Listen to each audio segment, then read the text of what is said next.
Hello, welcome. It's the newspaper review here, and it's Monday, the very second day in the month of October. So yes, happy new month, and of course, happy Independence Day to all our viewers. Yes, Nigeria has come of age, 63 years. Ha!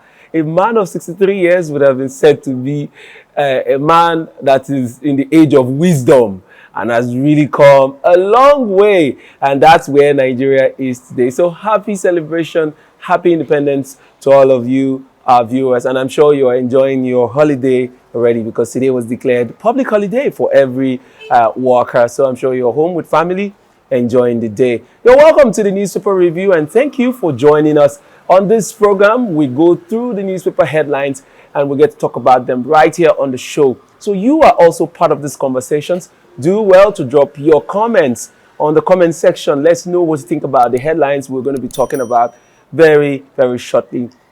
And to discuss these headlines with me here on the program is Victor Sioko. You're welcome. Thank you, sir. Hope you had a swell weekend. Yes, but I was, let's say, almost lynched and attacked. Yes, because of Niger Matters. Oh, yeah, I know you were doing a documentary. No, in an easy way. No, I was with my group. And when I mentioned, when I said, Happy Independence. They were angry. They were angry. Why would it happen? Can't you see what is happening in the country? So, but you just come on. People are not happy. Yes, a lot. I found that the more reasons why people were not happy. And I was just moping. I was just taking it in, hearing from them why they feel that one should not... there's no need to attach happiness to the independence cause. Sure. They feel that they are not happy with what is happening to Nigeria. But I was like, oh, come on. With the issues that Nigeria has faced over the years, I still find it cool to say happy independence because Nigeria by now should have been broken. There are some countries out there that will not stand the test that we have been facing. And some are still have been fighting wars. I mean, real wars. Yes, one might also say that, yeah, we're not in a war. Come on. Some have been fighting real wars since their first issue. So since the war, the Biafran wars in 1967, there are some countries out there. There is no time you will not hear that one thing or the other is happening. In fact, the whole place is tensed up. But for Nigeria's sake, yes, our issues are man-made. No two ways about that. But are there, will I say, signs of hope? I feel yes. And are there results that have been made? I say yes, because it's still in this country, even with the hardship, even with the uneasy governance and the government not aiding people, you still find out that some people are still making it in the country. True. The Dangotes of this world have used, I will say, use the population to amass so much wealth for himself. Sure. Look at the Elumelus. Just mention them. Top guys out there doing their biddings. Look at Innocent. Why am I saying this? Because the potentials, yes, the potentials. And now that you're calling names, there are also the young, chaps that are coming up very strong in fintechs like Kano or Patricia and the rest of them. What's his name? Elubi also that sold his company. And there are lots of them. Yeah. And do you know one thing? These guys are leveraging the fact that we have the numbers. And labor is cheap. Yeah. Okay, so why am I saying this? Because some people out there feel that nothing good can come out of this land. But I'm here to tell them something tangible, appreciative can come out from this land of milk and honey. Thank you. All right, let me say the way Victor said, it's something reasonable and tangible can come out of this land of milk and honey. Do you agree? Please drop your comments on the comment section. With that being said, let's get into the business of the day. Let's go to our newspaper, front pages. And let's see what the headlines look like on the pages. And we'll begin with the Guardian newspaper, where we see the Labour leaders and the TUC leader, and of course the Labour minister, and of course the face of the president too, right there. And if you've been following the news and developments as regards the strike that was supposed to hold tomorrow, you will know that they've been really engaging in a lot of conversations as to whether the strike will hold or not. But let's see what the papers are saying about those stories. And on The Guardian here, we have the main story, the headliner, they're saying federal government dangles 35,000 Naira wage top-up. Others as Labour revisits decision. Page 6 is where details of that story is. We also see here Nigeria at 63. Mixed reactions trail Tinubu's anniversary speech. Post-subsidy measures. Also, page 6 is where that story is. BB Niger crown goes to Lokoja as Ilebaye bags 120 million naira grand prize. And of course, it's not just 120 million naira. There are other, additional prizes that are coming to her, including a house and an SUV and all of that, courtesy of Innocent Motors. A lot of, goodies coming to the winner. I want to say something, brother. I know some people out there, when you mention people, they say, God for me, why are you saying? Why right? I was also trying to, enlighten some persons out there that you are not following a particular program doesn't mean that other persons are not following it. Yeah, the marketers, the people doing they have their targeted audience. They have their market. They have it. You cannot say that. That program. Fact, you have your own choices. In fact, the market is large. Yeah. So pitch to your own side. Allow people that are enjoying their own. Allow them. You're so I'm right. not a watcher of BBM, but there are things that if I tell you that I watch, you might be like, why would somebody be watching this kind of game? True. Okay. But and it's so true. You couldn't have said it any better. Whether you like the program or not, they have their targeted audience. And these audience are in their millions. And it is giving them the results that they are looking for out there as a business and as a franchise or whatever that is. So don't criticize. Whether you criticize from now to next year. Next year, there will be another set of young people going into Biggie's house to begin another 3 months run of the program. So, and you know one cool thing about this? Yeah. It generates wealth to the country. No matter how you see it. Do we have, oh God, see, internationally, locally, this show is bringing money.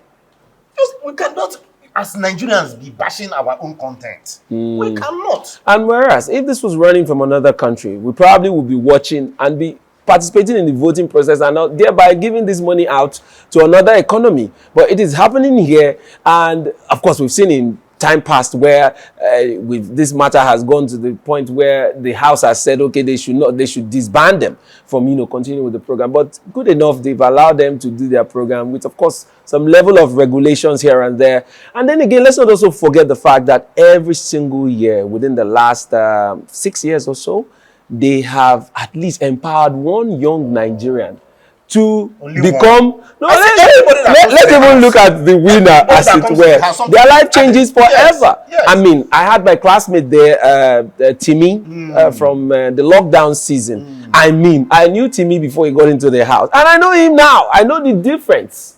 He will never be poor again. At least with the little fame he has gotten and all the attention he gets, business-wise and everything, he has become a man of his own. So don't tell me the show is, you don't like it, please tune off your TV to something else.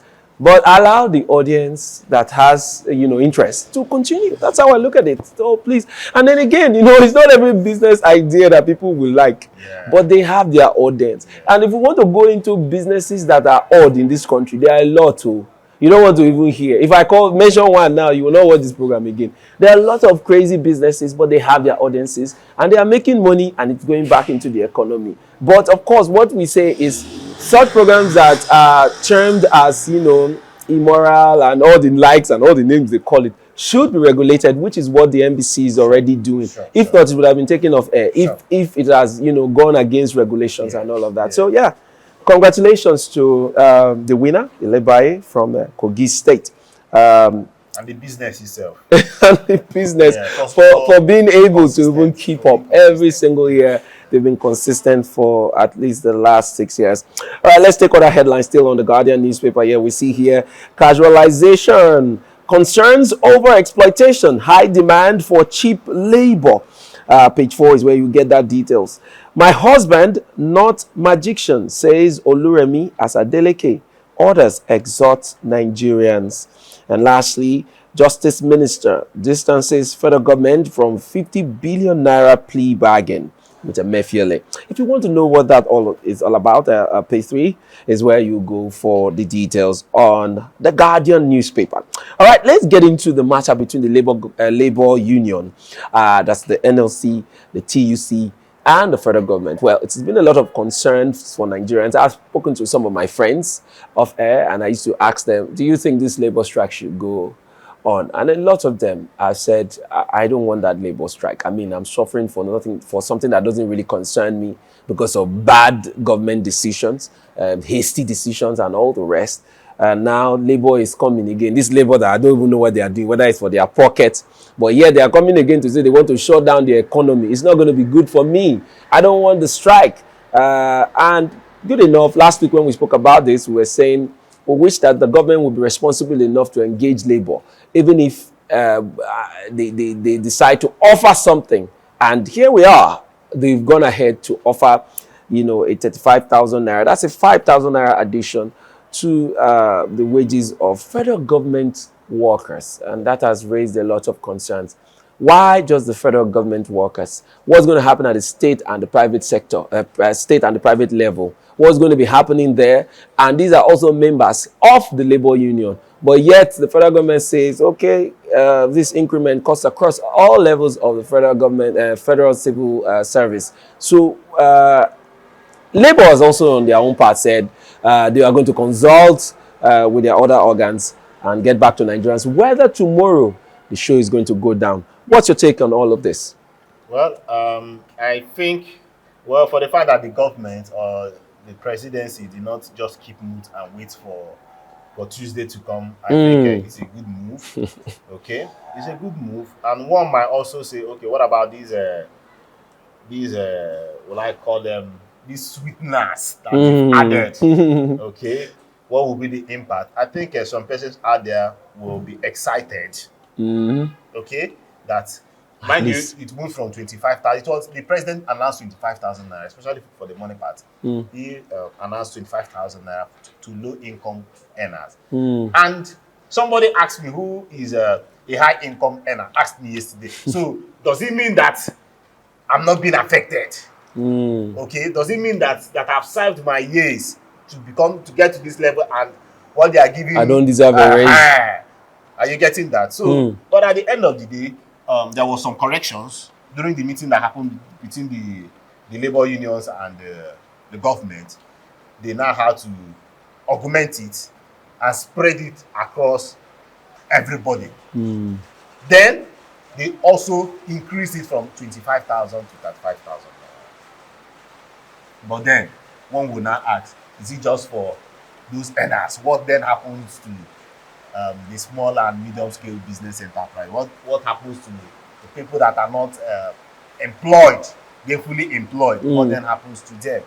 So, but the government also has dedicated 75,000 naira to 15 million family households. That 75,000 naira will be spread in 3 terms, between 0 months to 3 months. So between October, November, and December. It will start this October. For 15 million family households, 25,000 naira will be given to them for the next 3 months. Okay, to cushion down the effect. Then they say they will speed up the CNG implementation. CNG plants are being built almost everywhere in the country. So they are saying that they will speed up the action and let people start using CNG, which will reduce the cost of fuel. Okay, so these are the plans from the government. But now the issue will be like the implementation. How will it be implemented? Some people also are saying, oh, come on, 6 months. To say 6 months, to add 35,000 naira to 6 for the next 6 months. What then happens after 6 months? For me, I'm even saying, let's start. Let's even see it happen. Yes. Because we've heard the government say a lot. Yes. And without implementation. So let's even see it start. And some are like, so after 6 months, what then happen? Will the money be removed, or will it be sustained, or will it be added upon? For me, I must say this. Back in other government, especially the last dispensation, the last president, he wasn't listening to labor. Yeah. So you want to go on a strike? Go on a strike. When you get tired. They will send in fact, at some point, they tell you, we are no work, no pay. If you don't come back to work, we're not paying you. So continue your strike. We're not going to even respond. You know, that government was one government that will not interface with Nigerians. It was a top government, yet they were very slow in productivity. We don't want to even go back. Yeah. So as it stands, I think that Labour will listen. They have their own meeting. They say they need to go back and check themselves very well. So by the end of today, they will now be announcing whether the strike will continue or not. But I think, and I also want to appeal to them to please hold their guns. Okay? The president, even if you want to push a bit, you can still push a bit to see whether something more can come out within the next 1 or 2 months. Okay, but right now, let's just embrace what has happened and just come together. We don't, personally, just like the Manufacturer Association of Nigeria, I say that they are not going to be part of the strike. Okay, because they see that the disadvantage of the strike will hit harder. Outweighs all the gains, at this time. At this time. So I just want to use this opportunity to say to Labour, please. I understand some people will go mad at them. Some people will hit hard on them, especially Ajero, to say that, oh, come on, you are a toothless bulldog. But let's also face the fact. For the first time in a long while, having a president that has come out to put some things up front, okay, I think they should be considered to some extent. Yeah, I mean, but then my question is, I've always wondered why the federal government has to wait for Labour to go to this length for them to finally engage with them. I mean, that just tells you the nonchalancy of this very government. I mean, I don't get it. The Labour has been about this question of what are you doing after you declared the removal of subsidy and plunged Nigerians into this hellhole. What are you doing to cushion the effects? And I remember that the TUC and the Labour has been engaging with the federal government until they left the negotiation table. The federal government team left the negotiation table with the excuse of, we don't have a Labour minister. Let's get one to continue these negotiations with you people. And then we finally got a Labour minister that came on board and has never been able to engage with the Labour union and the TUC. So the question has been, must they get to this point where the whole entire economy has to be grounded before they even push out these plans that are now looking like plans to lure them away from, actually letting them know that we are capable of, holding the economy to a standstill. We don't have to get to this point. That's why I've always said on this program that the government needs to be proactive. They are too reactive rather than proactive. So it's disturbing that year after year, administration after administration approach matters the same way. And most times when these things happen, it is the larger number of the citizens of Nigeria that are feeling the brunt of all of this. Not these politicians, not even the Labour leaders. But then the Labour leaders have to do what they took up the responsibility for. So they are doing what they can do. But the federal government, I must say that they have actually been very irresponsible. But, good enough. We see something coming out from the federal government angle. Implementation, like you rightly said, is another thing we now worry about, because this is Nigeria. And if you've been a Nigerian for as old as I have been, you will be worried, because we've seen things like this just to ensure that the Labour doesn't go. Because let's not also forget that just last week, they came up with a court order saying that the Labour cannot go on that strike because there is an existing court order stopping them from going on the strike. But by the time they saw the body language of the Labour union that court order is not going to stop them from going on that strike, they had to, bring something to the table and say, okay, this is what we are offering. And with that, I don't know if they are really going to still go on the strike. But in my personal view, I think they may really, void the strike and then continue to engage with the federal government as regards implementation of these offers they are put out too. But there's a lot more that the Labour is asking for that has not been addressed. We're hoping that all of that matter will be addressed pretty soon. All right, let's move on to our next paper. for the day, and that will be This Day newspaper. This Day newspaper we have as headline for today, the second day in the month of October. We see as headline here, U.S. court set to release Tinubu's academic records today, gives CSU 12 p.m. deadline to comply, sets expedited schedule for discovery. The position of varsity designee must be completed by 5 p.m. tomorrow. We also see as headline, Bua slashes cement price to 3,500 naira, promises further reduction next year. Interesting one coming from Bua Cement. I hope this is not just reports on the papers. We want to feel it out there, whether we're buying cement at 3,500. That would be the miracle of the year, though. All right, we'll go on to other headlines still. We see here, Soludo renames Anambra Airport after literary icon Chinua Achebe. Very good move by the governor of Anambra State. Chinua Achebe deserves such recognition. All right, Tinubu leads Shetima, orders to mark Nigeria's 63rd independence anniversary. Governors optimistic about nation's future. Country doesn't need to suffer current hardship, says PDP. And you find details of this story on page 5 of This Day newspaper. The main headline on This Day says, after meeting with federal government, Labour calls emergency NEC to reconsider planned nationwide strike. Tinubu announces 35,000 naira provisional wage increment for all federal workers. Labour's request for higher wage to be presented to President for further consideration.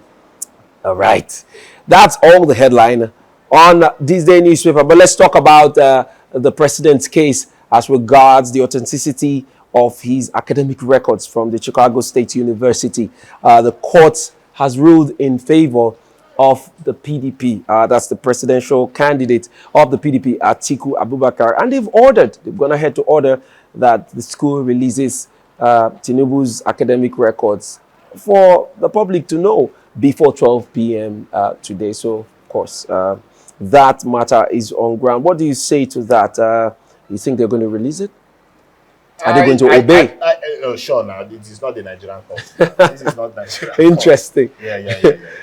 So, it's almost time. Yeah. It's almost time. And let's see whether they can still pull out something. But I really don't think so because it has dragged. It is the US and not Nigeria. Mind you. So, but then you ask, why this fight by both parties? Why is Atiku fighting tooth and nail to make sure that these records are being released? And why is it that the APC and their governor and their president, as in our president rather, they are finding it difficult to allow these results to be released? I mean, he should be proud. He went to university.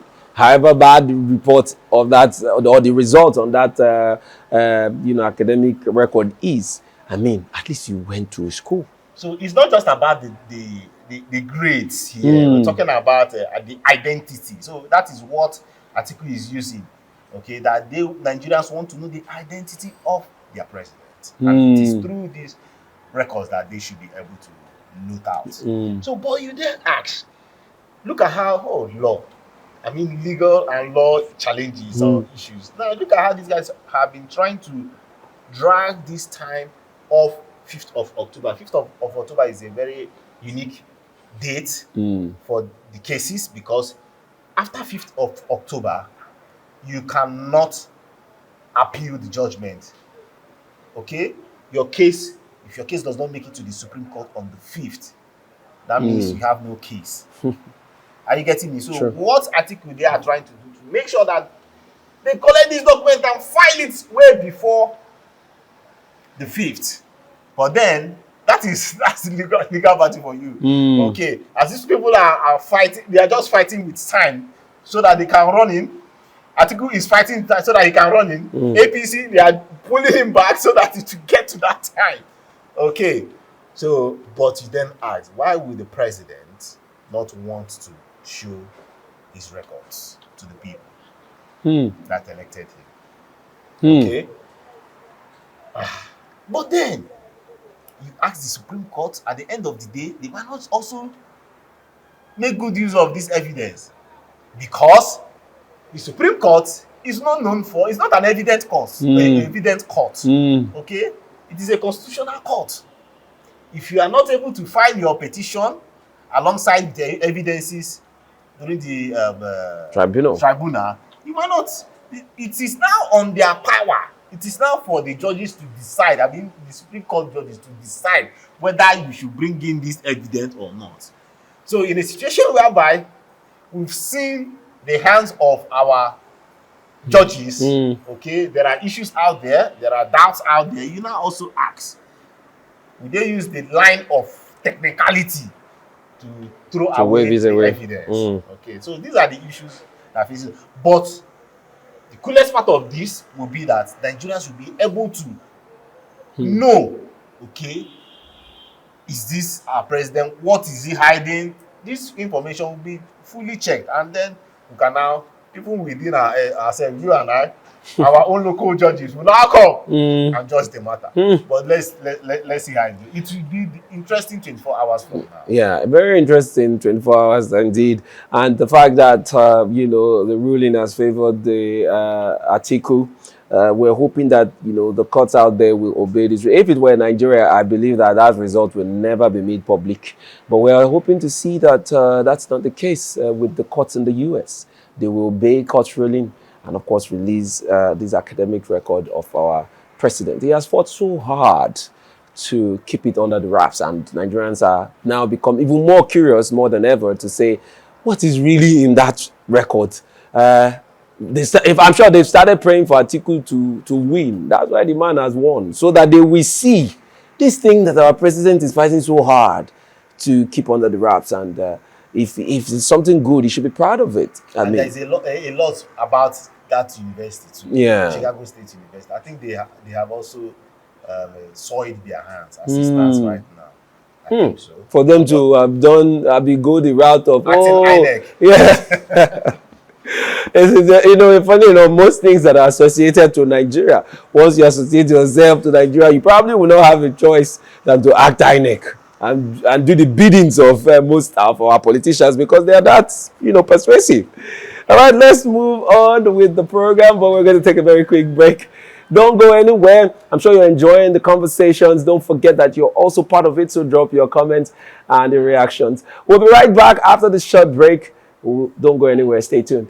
Hey there. Are you looking to record your videos, do your voiceovers, and take your professional pictures? Look no further. With our state-of-the-art newsroom, photography, kitchen for our food content creators, and exclusive children's studio, we certainly can deliver the best studio experience. Our carefully designed studio space can bring your diverse creative content ideas to life. We aim to consistently serve value to our customers far and wide. Come, let Tharv Media give life to your dreams. Tharv Media, a slice of infotainment.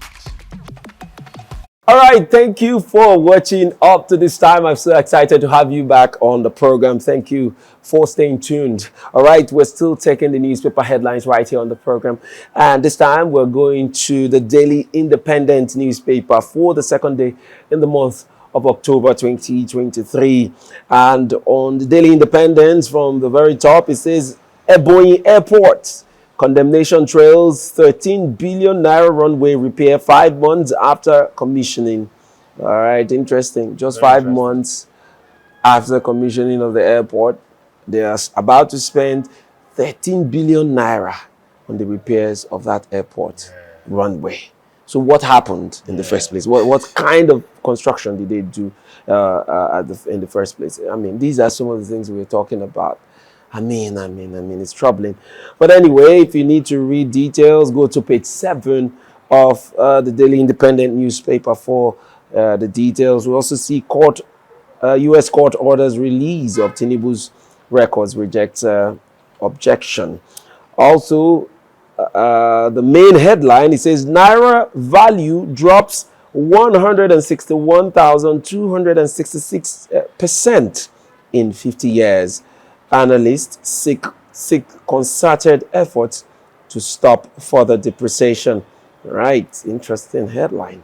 Tinubu okays 35,000 naira provisional wage award for workers. Labour FG continue meeting today. Page 7 is where that story is. 59 burned to death after tanker explosion on Sapele Benin Road. Page 6 is where you get details. Of course, that road, you see 59 people burned to death. If you pass that road recently, you understand why tankers, of course, will explode on that road. It's Yes, very sad. And it's too sad that we have to lose lives like this. And only God knows if the federal government will still respond to the repairs of that very portion of the East-West Road. The East-West Road, that portion from the just after Warri all the way to Benin and some portions into Benin City are in a terrible, if there's any word worse than terrible, I would have used it, terrible state, and demands the attention, full attention of the federal government.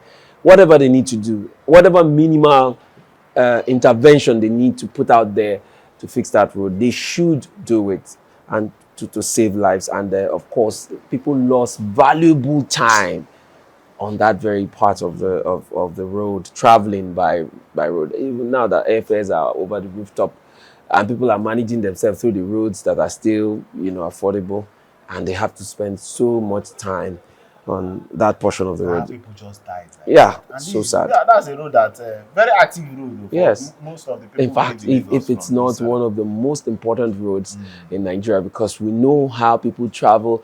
If you're traveling from the north down here, you will still access portions of that road, the east-west road that is. If you're traveling from the west, that's the only road you'll be taking to some point before you divert into the east and come down here. So it's a very, very, very, very important road. This east-west road of a road has been on the news like forever. And I don't know if the federal government is doing so much about it. Yeah, some portions have been attended to. But this very portion has been like this since after the floods in 2022. And it's been unfortunate. All right, let's take a few more headlines on the Daily Independent, and then we get into our conversations. And this time I'm going to the story. Serap sues governors over failure to account for 72 billion naira subsidy palliative. Page 6 is where that story is. Nigeria at 63. Pandef Mid Belt Forum. Ohaneze reiterate call for restructuring. Then at the very bottom strip, it says here, insecurity, decayed infrastructure, rising deaths dog Nigeria at 63. CJN's son, 22 orders to be sworn in as federal high court judges Wednesday. Page 4 is where you get that details. All right, Victor, let's go to the matter concerning the Naira. Oh, well, unfortunately, the Naira has been on a free fall for some time now. And, these headlines or this story is talking about the time frame in which the Naira has really been devalued and has been on that fall. And the percentage is alarming. What do you think is going on?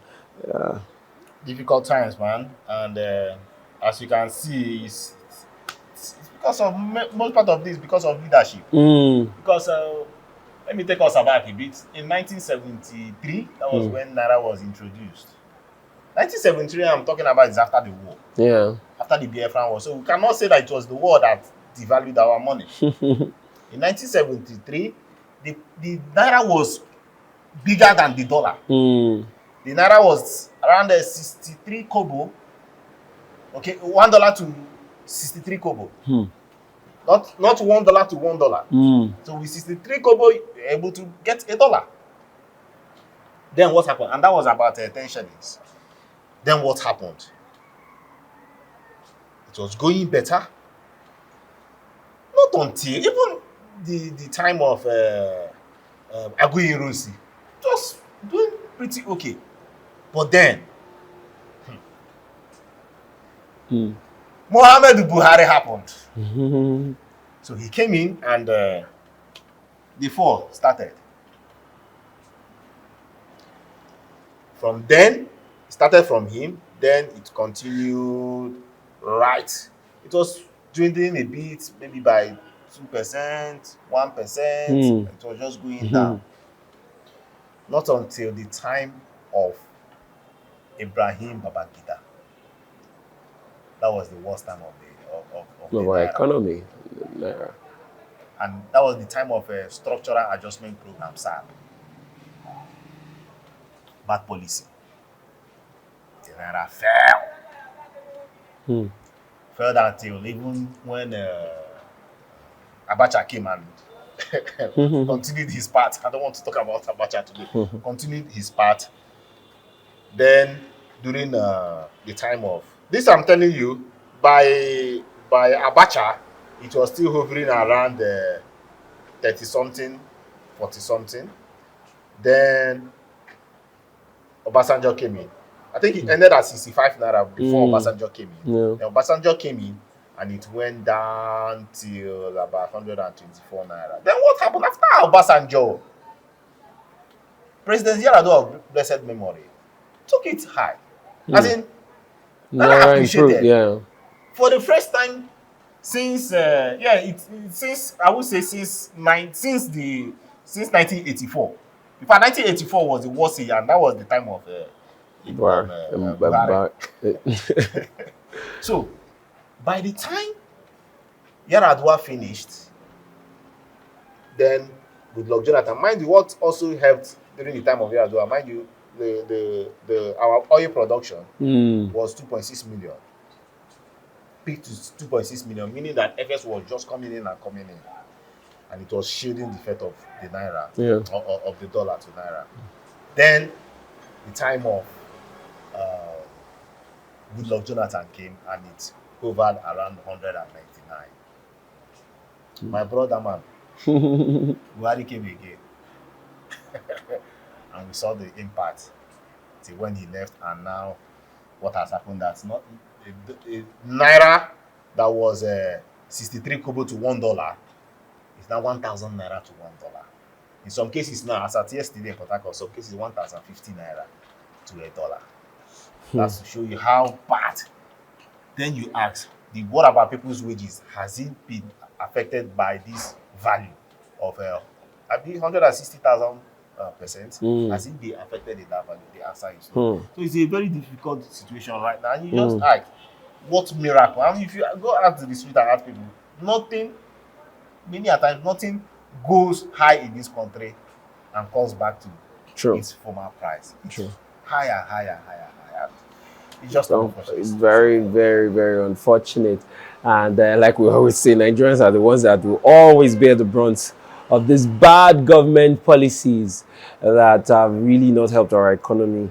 And, a lot of Nigerians wonder how, it gets worse by the day, where you see a new administration thinking that, they're going to do better, but they come in even more confused than the former. So, I mean, very, very sad. Now we have a new administration. They were saying heaven on earth. We're going to turn this economy to something like never before. Oh yeah, we see them turning it.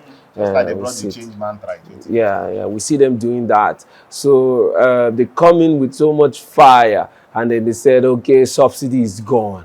They removed subsidy, they valued the Naira, and then look at the free fall that we've had. They came in when the Naira was about 600, it was hovering around 500 plus to 600 when they got in months ago. And then from there, we see it over 1,000 naira as we speak. We're not talking about the pounds or the euros. People are not, if we go there, you know that, yes, we're really in a very big mess. And then, of course, quite a challenge for business owners. The economic aspects of our country is in serious crisis. Like I always refer to the Manufacturers Association of Nigeria, they say, okay, we buy these things, we import that, we this, that. And we are facing a lot of challenge. And of course, there is also the scarcity of the dollar. So that's also contributing. Very, very tough time for Nigeria as a nation while we celebrate its 63rd year as a nation. But then the economy, the people of Nigeria, especially the people of Nigeria, are not really happy with what is going on. Yesterday, I saw a lot of people wearing black on black instead of the usual green and white attire. Before then, all the boutiques around here, We'll be sampling, the green colors in front of our churches. We see the flags all over the place. But this time, they just did normal services. Nobody was talking so much about, the Independence Day celebration. Yeah, like my pastor, they prayed for the country. But of course, Nigerians are not really happy. Anyway, that's where we draw the curtains for today. Thank you so much, Victor, for coming through as always. And to our viewers, you all are the real MVPs. Thank you so much for watching up to this time. I'm afraid that's where we'll call it a day. Until next time, we'll come your way again. Don't forget to connect with us on all our social media platforms. You see the handles right at the bottom of this video. All right, you stay well and stay safe. See you next time.